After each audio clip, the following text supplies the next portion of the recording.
Dopo la ratifica della Convenzione ILO 190, la pubblicazione della norma ISO 45003 sui fattori di rischio psicosociali e soprattutto la pubblicazione della UNI-PDR 125 sulla certificazione di genere,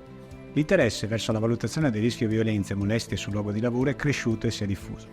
Sulla spinta di queste novità normative, solo in tempi recentissimi le aziende hanno iniziato a considerare e valutare il rischio di violenza e molestie sul lavoro. In genere, l'alveo dei rischi psicosociali veniva ridotto al solo rischio stress lavoro correlato.